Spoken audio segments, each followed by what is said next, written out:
Hi, I'm Jennifer. Welcome back to the channel. I've been getting this question from several people. Is psychology a marketable degree? Is it worth it to get a psychology degree? Should I get a psychology degree?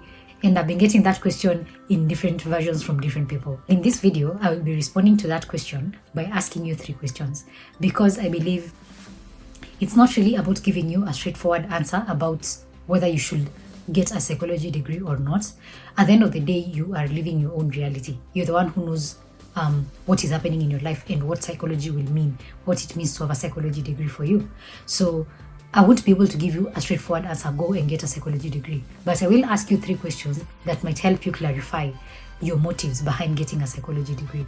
And if you take time to think deeply about these questions to understand why you're getting a psychology degree, I think it will be a very helpful exercise for you. So get your pen and paper and let's get started with it. My first question for you is, why are you getting a psychology degree? Is it because of peer pressure? Is it because that everybody around you suddenly seems to be having a psychology degree? Or when you look at the internet, it seems like there are so many people with psychology degrees and you're thinking, I should join that pool of elite people. Don't join a psychology class out of peer pressure. Are you getting this degree because it seems like it would be fun to introduce yourself as a therapist or a counselor or a mental health professional? Because you're thinking in future, once you've graduated, when you go to places and they ask you, hi, what do you do? You'll be like, oh, I am a therapist. Oh, I am a counseling psychologist. I am a clinical psychologist. It might sound fancy, but I don't think that is a valid reason again to go and sit through 4 years of schooling or even more just to get a degree. Another reason that I hear people say is that it's a retirement plan. If the reason you're getting a psychology degree is because it's a retirement plan for you, then more power to you. And I'm not bashing any reason out here. I am just telling you to figure out why exactly you're getting a psychology degree. Because if you don't know why you're getting a psychology degree, you're going to struggle.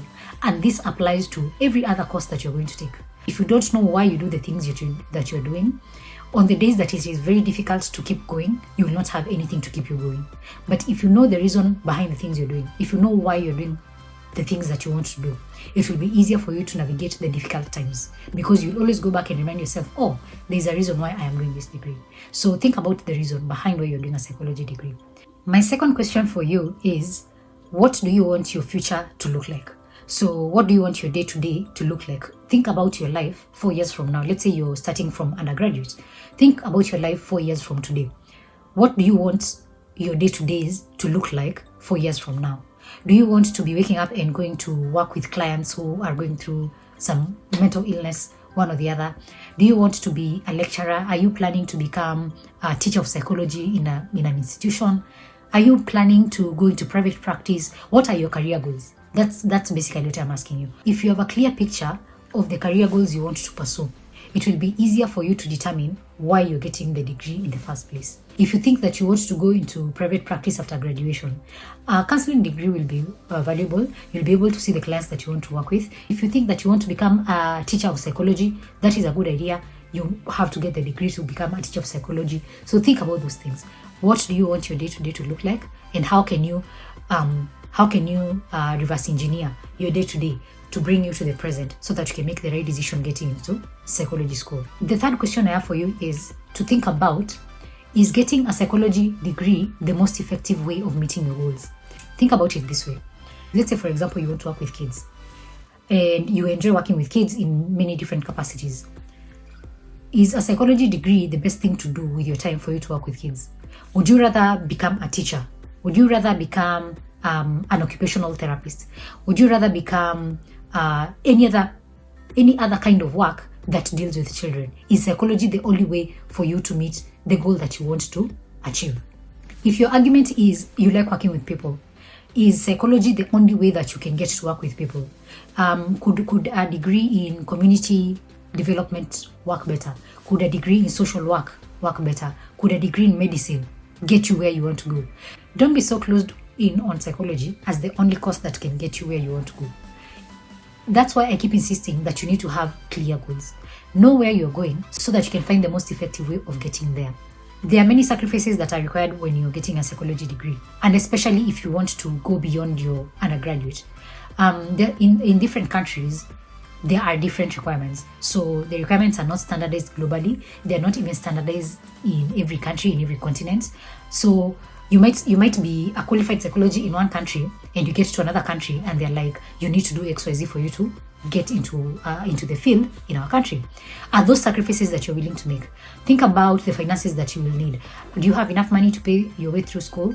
If you do, well and good, congratulations. Ask yourself every day, are you willing to make the sacrifices that it will take for you to become a psychologist? Don't do things out of peer pressure. Don't do things because they sound fancy. Don't do things because you don't have any other thing to do. Don't do things because you woke up and thought, this could be the one. It's just like on a whim, you know. Don't do guesswork with your life. Don't gamble with your life. Don't gamble with your future. Don't gamble with your career.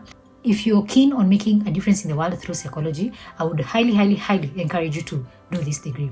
But at the end of the day, know why you're doing a psychology degree. It will help you make better decisions.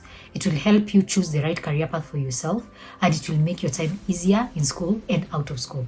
I hope those 3 questions are going to help you think deeper about yourself and about your life and the path you want to take.